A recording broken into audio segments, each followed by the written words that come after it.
All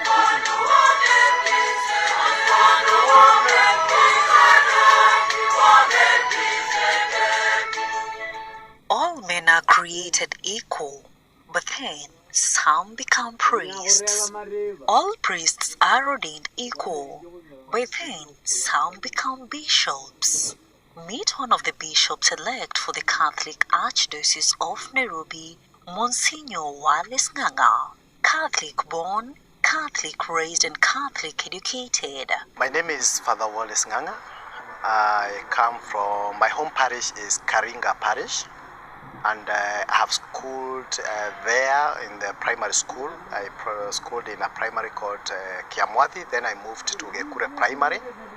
Then from there I went to Mohoho High School, and Mohoho High School happened to be one of the Catholic schools, so the principal was a priest, the late Father Lafel Gwoko, who was a source of inspiration for us. And also we had a chaplain, Father Gashomba, Patrick Gashomba, who is currently working in Nganga.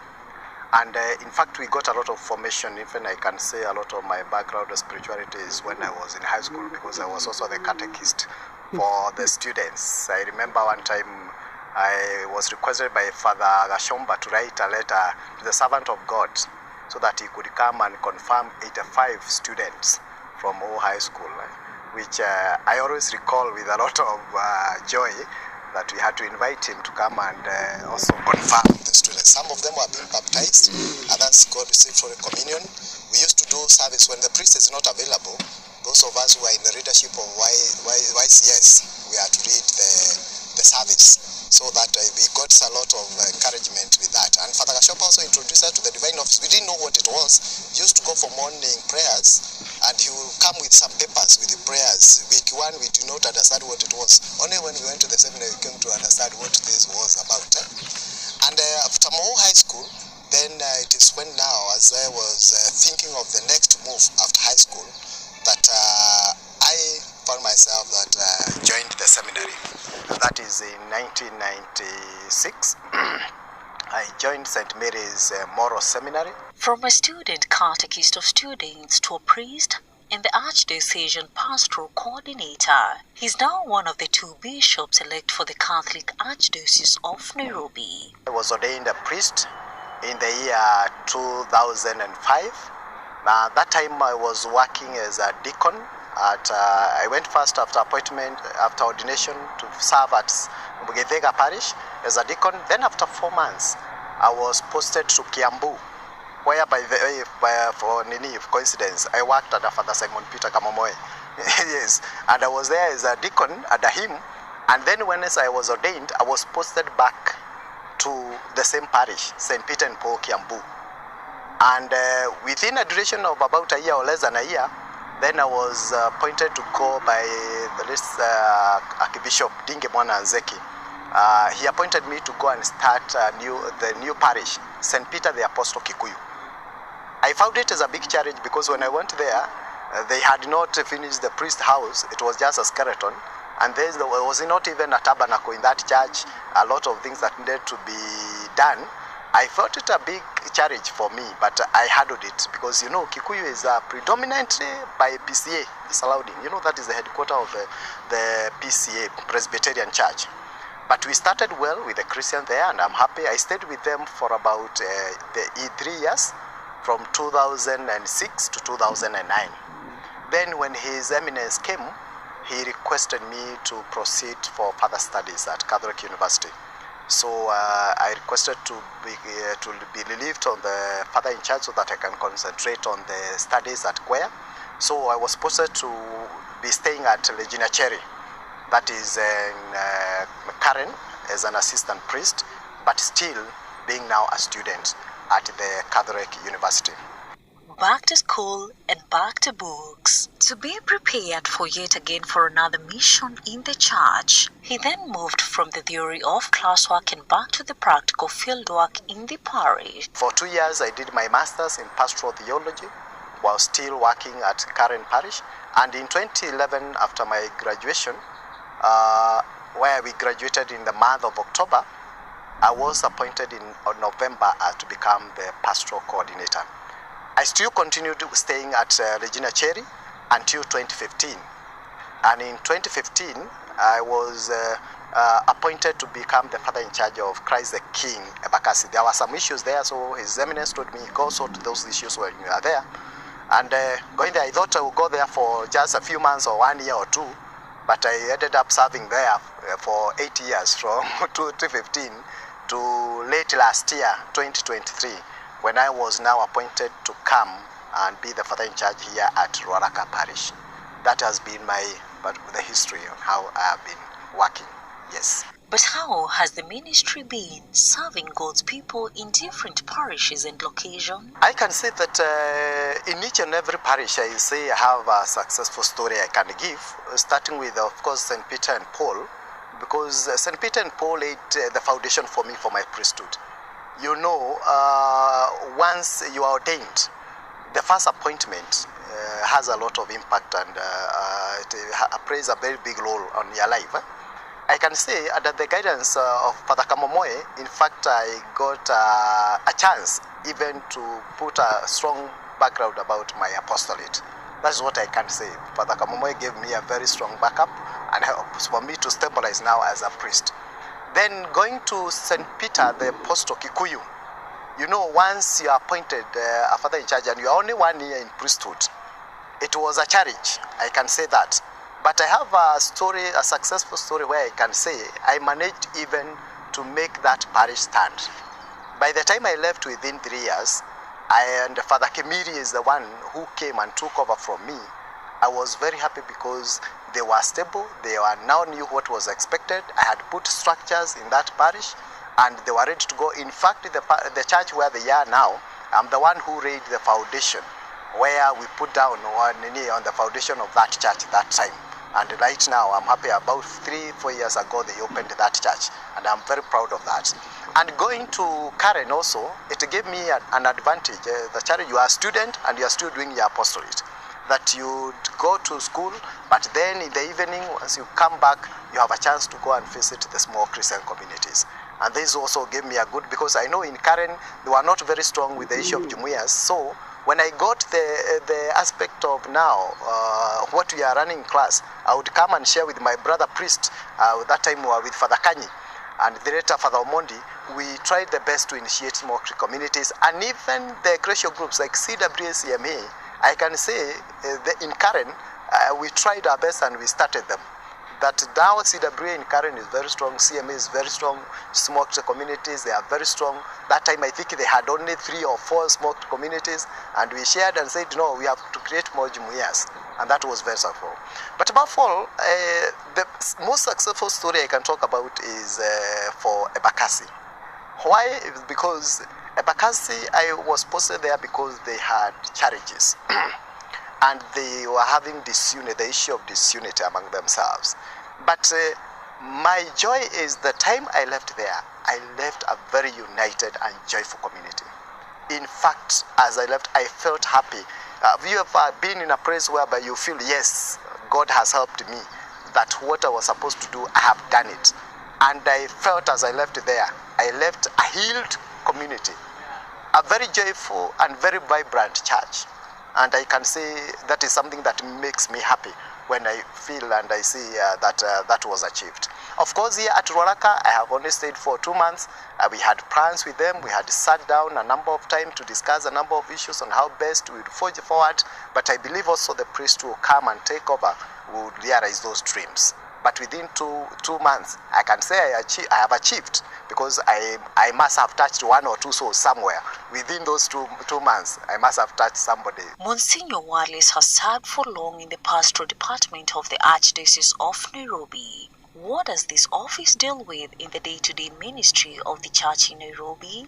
In the church, there are different departments, and I take care of the Archdiocese of Nairobi. We have different departments, but like now we have the, of course, pastoral department, we have the procure department, vocation department, communication department, caritas department, youth department. All these departments, they are there. But specifically when you talk about pastoral department, this is the heart of the church, because it deals with all matters that are spiritual, dealing with the faith of the Christians. all the issues that touch the faith of the Christians are held in this particular department. Me, come to the issues of administration of sacraments. The pastoral department comes in to give guidance on how that should be done. Come to the issues of the devotional groups and the Christian movements that we have in the church. How are they animated? How do they follow up the charisms that they have? It is the role of the pastoral department to make sure that they follow it in the best way possible. Come to the issues even of formation of the leaders within the church whenever they are elected, and for them to know their role within the church. It is the role of the pastoral department to make sure that elections are done and procedures are followed, even the guidance to be followed within the church. When it comes to our pastoral councils, how do they conduct their meetings? Who qualifies? How do we conduct our prayers? Just give you an example. And until recently, even the pastoral department used to take care even of the religious men and women. Most of the issues pertaining the religious used to be brought to the desk of the pastoral coordinator. Thanks be to God, recently a new department was created that is making the work of the department easier. That is, now we have a vicar who is dealing with the religious. Also, we created now the issue of even the liturgy department, making the work easier. We also had, we had to take care of the family life issues. They were all under the pastoral department. Right now, we have made the family life to be an independent department. And with all this, there is a lot, because even above all is when it comes to the relationship between the clergy and the readers in the parishes. That is the issues that come when a priest has issues to do with the leaders within the council of the church. When there are those challenges, they come. When the priests want to form the readers to make sure they follow the right guidelines and they play their role as church leaders, they come to the pastoral office to get guidance. So it entails a lot. And at the same time, not forgetting, within the pastoral office, you act on behalf of the bishop. So the bishop is the pastor and is the one who takes and directs all the pastoral activities. So when you are there as a pastoral coordinator, I had to make sure that I brief the local ordinary, all the pastoral activities, what is happening each and every parish, within the groups, the chaplains, how they are conducting the groups and animating these groups, then that was supposed to be done. And it is quite a lot within the church. Serving in the parish as an administrator and doubling up as the Archdiocesan pastoral coordinator, we asked him, what drives you? It has not been easy, but I must say that through the grace of God, I could manage it. Because here you are running a parish. There is what is expected of you to fulfill as the father in charge, and especially matters of administration. Like now in Bakassi, you have the parish and we used to have a school. So with the school, you are the director of the school. And there are so many things that will be on your desk for you to address. Then in the pastoral office, there is what is awaiting you and you need to give guidance. And I must say, to be sincere, that God gave me the grace that I was able to balance. And what I would do, I used to, I wake up early, with the grace of God, I wake up early. And most of the work I will do very early in the morning. If there is anything pending within the parish office, I'll be in the office early in the morning. But of course, the first thing is to get to the church and pray. You'll find me opening the church by 3:30, have my prayers. Then I go to the office. Then after clearing that, if I'm the one on duty, then I go back to the church for mass. I have started with the rosary. Maybe around 6 something, I'm back to the church. And we continue with the rosary, then we have mass. Then from there, I'll go back maybe to the parish office to clear other pending issues. Or I proceed to the diocese. In case I was not on duty to celebrate mass in the morning, I'll clear what is on the desk early in the morning, then proceed to the office, and I'll be in the office as early as 5. Then I'll clear what is there. I have appointments even as early as 5:30. I work in the office up to around 12:01. Then I'll come back to the parish. If there are jumuiyas and other things that need to be attended, then I'll attend later in the evening. Jumuiya is there at 5, 6, or 7. If I don't have any jumuiya, then I'll sleep. Most of the times, I'll sleep by 5. Me by 8, I'll be asleep. But should be assured by 3, I'll be awake to even attend to other issues that needs my attention. But through the grace of God, that is what I'm saying, I I have managed. And when it comes to take my off, then I'll take my break and relax, because it is healthy.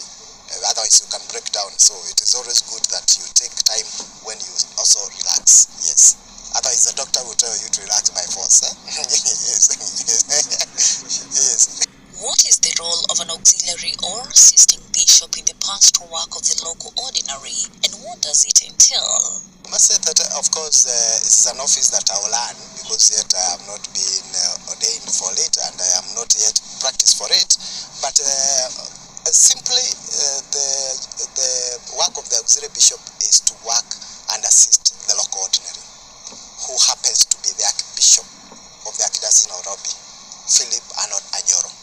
So our responsibility with the other auxiliary bishops, there is Bishop Kamau, Bishop now Father Kamomoe, will be supporting Archbishop Anyoro. And there is a lot of work, I can tell you, Father, within this diocese, because if you look like now at the diary of the Archbishop and Bishop Kamau, you find that many parishes are in need of the visit by the bishops, but sometimes they may not be available. I believe like now we will sit down and see how do we handle the issue of like confirmations, going for confirmations in the parishes. We have even the issue of like professions within the religious community, so many which are there. So the work of the Archbishop will be easier. He will sit down and he will be guiding us on how to handle these particular issues. Of course, maybe even in issues, maybe administrative, there are issues that he would also tell us we assist him, but of course it's under his own guidance, and his work a lot will be easier. That is what I can say. The mentor mentored a deacon and young priest, taking him to the altar for ordination and delegating the young priest as his curate. The mentor and the mentored are now the new auxiliary bishops in the Archdiocese of Nairobi. How does the Monsignor Wallace describe his mentor, fellow bishop-elects? I can say one thing is Father Kamoe, by the way, has been my mentor. I don't know, what a coincidence. That I remember when I was being ordained, he's the one who drove me to the ordination in the morning. When I was being ordained in 2005, not knowing that I would be posted back to work with him. He drove me as a deacon as we went to here at Ruaraka, here at Mujuafuraha. This is where we ordained priests, a day where it was raining heavily, and I didn't know that after ordination I'll be posted back to the parish where I was working as a deacon. And I must say that within that time of 2 years, about 2 years that I worked with him, he taught me a lot about apostolate and also to treasure my priesthood. I must say that he could even give me responsibilities, because I remember that time he was also pursuing a course in psychology in the university. So most of the evening, I was the one left in charge to take care of the parish, because for him he would be out to the class. And then all the pastoral responsibilities in the evening, I was the one to take care of them. So he gave me a very strong foundation, and I must say he has a very strong personality, which I have admired all through, and he has supported me all through. And it was just a coincidence that both of us announced together to be auxiliary bishops. So I must say he's a very inspiring priest, a man of God, somebody whom I have admired in my priesthood also. Nairobi is the loudest political noisemaker in Kenya. But how does the man who deals with its Catholic pastoral activity describe it? I have visited quite a number of parishes within this archdiocese, mostly when it comes even to formation, and I have met so many leaders in parishes whenever we needed some formation, and even when there were particular issues and even celebrations within the diocese. And I must say that this is a diocese which is quite busy, pastorally busy. And I think in Kenya it is one of the busiest. And then, as we speak now, I must say, currently the Archdiocese of Nairobi is one of the dioceses. We have very good structures. Thanks to our retired Archbishop, Cardinal Joel. He put structures that you can say today as we stand here. Every leader within this Archdiocese knows what is expected of him. The priest know what to do pastorally. So I must say that the Archdiocese of Nairobi is at another level when it comes to pastoral work. And at the same time, it is growing. there is a very high potentiality of our diocese growing. If you go out and in the outskirts, as Nairobi is moving out, there are so many areas we need to open churches, we need to open our stations, we need to open even parishes. So many, there is a high demand. And no wonder, according to the statistics, it was reported that in Kenya, this is where we have seen the highest number, one of the highest number of Christians attending the churches, the Catholics. No wonder that came, because Nairobi, we can say we have quite a high number. And I would say it has a lot of hope, and with guidance and with God's will, we will go to greater heights. That is what I can say. That is a very potential diocese when it comes to pastoral activities. And it shines there as a zeal to even other dioceses. Gatundu does not just produce political leaders, it has been a consistent seedbed and conveyor belt of Catholic priests for the Archdiocese of Nairobi from time immemorial. How does the bishop-elect describe his roots? I must say that Nganga parish happens to be from Gatundu Dinari, and the larger Gatundu, we talk of Gatundu South and Gatundu North, and it's something unique within that Dinari and that area because of the spirituality of the Holy Ghost Fathers, and they left very strong roots of Catholicism. That today, if you go those sites, if you talk about the Catholic faith, you hear them talk about Father McGill, but for the Kikuyus, they will not talk about McGill, they will talk about Magiri, because they want to corrupt the name. But the spirituality that was led by the Holy Ghost Fathers has inspired that to the extent that we have so many vocations within the Gatundu, larger Gatundu, even Gatundu South. And from Nganga, I must say that we were brought up going to the church, thanks to my parents who were very devoted to the Catholic Church, that would go even to church and would be brought up and also be trained and be formed as per the Catholic teaching, and also the formation that were given in schools. And that has played a very big role. And I can say, even according to my background, as I said earlier, my biggest inspiration came when I was in Moho High School. I had my own challenges as I grew up. I come from a very humble background. So even I had challenges when going to school, even the issue of school fees, nobody to pay for my school fees. People supported me, especially my teachers in primary school, and even the understanding of teachers in high school. They made me succeed and finish school. Were it not for them, maybe I don't know whether I would have finished school. And it is out of that, and especially the love that Father Woko portrayed to me when I reported there. It happened that when I was in school, I happened to have been the best student, and when I was admitted there, I could not afford to report. And he said, "You come report with whatever you have." And this inspired me. And no wonder this is where now my vocation to priesthood came from. That if a priest, can say, "You come," and then you'll be sorting other things. That touched me and made me even go stronger in faith. So I can say the Christians of Nganga Parish are very happy and very proud. And I am very happy and proud of them. They gave me the background, they have nurtured me, they have seen me grow, they know me very well. They call me Wakefodho. Wakefodho, I am named after my grandfather. They will not even call me father, they will call me Wakefodho, because that is what me, as I grew up in the village, that is how they will call me. But I can say I'm very proud of them because they have supported me and they are my source of backbone to who I am. Monsignor Wallace has a word to priests. My message to my fellow priest, my brother priest, and especially start with my classmates who we journeyed together from the time we joined the seminary in 1996. I must first thank them for the support they have given me. We journeyed together as colleagues. We have always been together, and I promise them that I'll pray for them, I'll support with them. We continue being classmates despite the now that level of episcopate, but we continue journeying together. I'll support them. I'll call upon them, and also all my brother priests, wherever they are, that we continue being proud of our priesthood. We continue being proud of our priesthood, and let us find joy by serving. There is no greater joy that a priest can get than when you go out, you serve the Christians and come back, even if you feel tired, even if you are sleeping as you sit there watching news because you are tired. That is the biggest joy. that you find as a priest. May we find that joy by serving the Christians, because that is the call that God has called us. And there is nowhere else we may get our joy. It is just going out to the small communities, serving the needy, serving those who are sick. And as we come back, serving somebody and listening to somebody who has an issue in the office, because listening, it is very challenging sometimes to listen. Somebody giving a story for about 2 hours and you have to listen. And maybe at the end of the day, you don't have a solution. And you have to tell the person that I'll pray for you.